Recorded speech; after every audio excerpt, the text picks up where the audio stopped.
ဒါအရင်ဗီဒီယိုမှာတော့ငါဗိုက်တာမင် E ရဲ့အကြောင်းလေးဒါပြောပြပေးဘူးတယ်ခန္ဓာကိုယ်ပေါ်မှာဘယ်လိုအကျိုးပြုလဲဆိုတာရယ်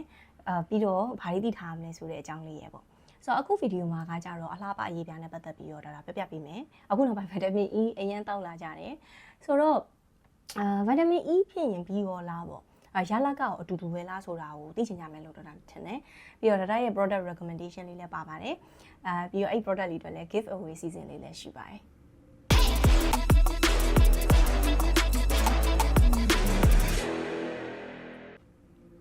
မင်္ဂလာပါဒေါက်တာယူရီပါလှပရေးရဆရာဝန်ဖြစ်ပါတယ်ကဲဆက်ရအောင်ဆိုတော့ဗိုက်တာမင် E ကဒီအရေးပြားပေါ်မှာအလှပပေါ်မှာအလုံးနိုင်စွာငါလိုတိုရှင်းပြောရမယ်ဆိုရင်တော့ဒါတို့ဒီ omni ယွန်ချင်း aging ကိုအဓိကဖြစ်စေတဲ့ဟာဒီ oxidative stress ရဲ့ဒါတို့ inflammation ရဲ့ဓာတ်တိုးဖြစ်စဉ်နဲ့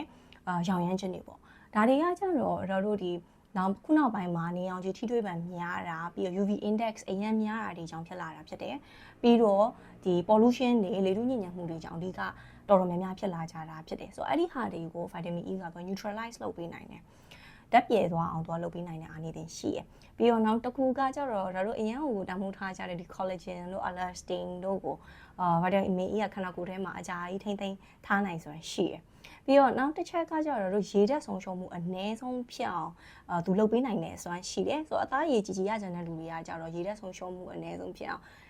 လုံးတင်တယ်လို့တော့ဒါကတော့မြင်တယ်ပေါ့နော်ဆိုတော့ဗိုက်တာမင် E ဖြစ်ရင်ပြီးရောလားဆိုတဲ့နောက်တစ်ခေါင်းစဉ်အတွက်ကကြတော့ဒါလေးမျှဝေခြင်းတယ်ဗိုက်တာမင် E မှာကြတော့သူနှစ်ခုရှိရယ်ဒီ natural vitamin E ရယ် synthetic vitamin E ရယ်ပေါ့ဆိုတော့ natural vitamin E ကိုသူက D-alpha tocopherol ဆိုတဲ့ပုံစံနဲ့လာပြီးတော့ synthetic vitamin E ကိုကြတော့ DL-alpha tocopherol ဆိုတဲ့ပုံစံနဲ့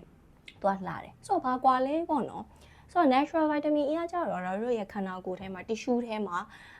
ဒီသွေးကြော circulation တွေထဲမှာပြီးတော့ဒီအသည်း liver တွေထဲမှာသူကပို့ပြီးတော့ကြာနေနိုင်တယ်အားကြောင့်ရလက်ရတဲ့အချိန်ကြာရင်ဆိုရင်လည်းပို့ပြီးတော့ထိန်းသိမ်းထားနိုင်တယ်ဆိုတော့ synthetic ကကြတော့ဒါအကြာကြီးမနေနိုင်ဘူးပေါ့နောက်တစ်ခု antioxidant လို့မှာဆိုရင်လည်း natural vitamin E ကပို့ပြီးတော့ stronger ဖြစ်တယ် powerful ပို့ဖြစ်တယ်ပေါ့ပြီးတော့နောက်တစ်ခုကကြတော့ရလက်ရတဲ့အချိန်မှာလည်း natural vitamin E ကနှစ်ဆပို့ရတယ်ဘာဖြစ်လို့လဲဆိုတော့သူကbio availability လို့ခေါ်တဲ့တို့ဒီခန္ဓာကိုယ်ထဲကနေပြီးတော့စုပ်ယူမှုပြီးတော့အသုံးပြုမှုတွေကကြောင့် natural vitamin E မှာပို့ပြီးတော့မြင့်တယ်ဆိုတော့ပြောလိုက်မယ်ဆိုရင်တော့ခြုံမယ်ဆိုရင်တော့တို့ဒီရလက်ကိုဦးစားပေးပြီးတော့ဇောင်းပေးပြီးတော့သွားတယ်ဆိုရင်တော့ natural vitamin E ကကြတော့ပို့ပြီးတော့ဆင်ပြေရတဲ့အထဲမှာပါတယ်ဆိုတော့ဒါရဲ့ product recommendation အနေနဲ့ကဘာလဲဆိုတော့ဒါE net နဲ့ collaboration လုပ်ဖြစ်တယ်ဒီတစ်ခေါက်ကပေါ့နော်ဆိုတော့ E net ကကြတော့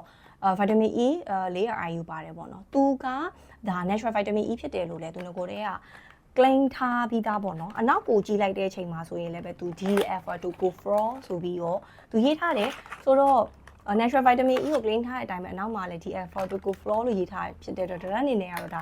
transparency ရှိရလို့တော့ဒါတော့မြင်တယ်ပြီးတော့နောက်တစ်ခုသူကဒါ Mega Weekend ကနေပြီးတော့ဒါထုတ်တာဖြစ်တယ်ဆိုတော့ brand safety အရာကကြတော့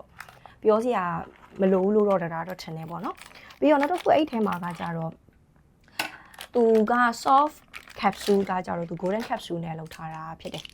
ဆိုတော့ golden capsule ဆိုတာကြတော့ဒီခုနကတော့ပြောတဲ့ဟာပဲဒီသဘောအစီပေါ့နော်ဒီ natural vitamin E ဆိုတဲ့အတိုင်းပဲဒီ natural wise ကနေပြီးတော့သူထုတ်ထားတာဖြစ်တဲ့ဒါသဘောအစီအောင်ဆိုတော့ပို့ပြီးတော့သိတာနိုင်တယ်ဆိုတော့ဒီကကြတော့သူတို့ claim ထားတဲ့အတိုင်းပဲ ingredient ကိုလည်းသူတို့အနောက်မှာရေးထားတယ်ပြီးတော့နောက်တစ်ခုသဘောအစီအောင်တိုင်းပဲဖြစ်တယ်ပြီးတော့ Mega Week ကထုတ်ထားတာဖြစ်တယ်ဒါအနေနဲ့ကကြတော့တော်တော်စင်ပြေလို့တော့ဒါတော့ယူဆရတယ်ပေါ့နော်ဒီ E-net ကကြတော့ဒါကြတော့ဒါရဲ့ brand recommendation လေးဖြစ်ပါတယ်ပြီးတော့နောက်တစ်ခု giveaway season လေးရောက်ပါပြီဒီ package မှာကိုသူရက်30စာပါတယ်ဆိုတော့အသားရည်ထိန်းသိမ်းခြင်းနဲ့ဒါရဲ့ follower လေးတွေအတွက်ဒီရက်30စာပါတဲ့ E-net စီဘူးလေးတွေကိုဒါအနေနဲ့ giveaway လေးစီစဉ်ထားတယ်ဒါနဲ့အတူတူ service လေးလည်းကောက်ချင်တယ်ဆိုတော့ဒေါက်တာရဲ့ဒီဗီဒီယိုမှာ link လေးရှိရယ်ဒီ link လေးကိုဝင်ပြီးတော့ဖြည့်ပေးရမယ်တကယ်လို့ဒါကြည့်ရတဲ့လူက Facebook မှာဆိုရင်တော့အဲ့ဒီဗီဒီယိုရဲ့ link မှာဝင်ဖြည့်ရုံပဲတကယ်လို့ကြည့်ရတဲ့လူကတော့ TikTok မှာဆိုရင်တော့E-net မြန်မာကိုတော့တောရမယ်အဲ့ဒီ chat box ထဲမှာဒေါက်တာယူရီလို့ပြောလိုက်ပေါ့နော်အဲ့ဒါသူတို့ဒီမေးခွန်းလေးတွေပေးလိုက်မယ်အဲ့မေးခွန်းလေးတွေကိုဖြည့်ပေးရင်ရပြီဒါပေမဲ့ဖြည့်ထားတဲ့အကြောင်းကိုတော့ဒေါက်တာရဲ့ဒီဗီဒီယိုအောက်မှာတော့ပြန်လာထားပေးပါ screenshot လေးတော့ ရိုက်ပြီးတော့ပြန်ပြီးတော့ comment လုပ်ပေးပါเนาะဆိုတော့ winners တွေကိုလည်းဒီ video ရဲ့အောက်မှာပဲဒါတို့ကြီးညာပေးပါမယ်ဆိုတော့ survey လေးဖြစ်ပြီးရတဲ့အတွက်ကျေးဇူးတင်ပါတယ်ဆိုတော့ဒီ video မှာဒါတို့ vitamin E ဖြစ်တိုင်းရလက်တူတူပဲလားဆိုတာကိုတော့အဖြေထွက်သွားမယ်လို့တော့ထင်ပါတယ်ဒါရဲ့ brand recommendation လေးလည်းရသွားမယ်ထင်ပါတယ်giveaway season လေးလည်းwinners လေးတွေဖြစ်ပါစေလို့ဒါဆုတောင်းပေးလိုက်ပါတယ်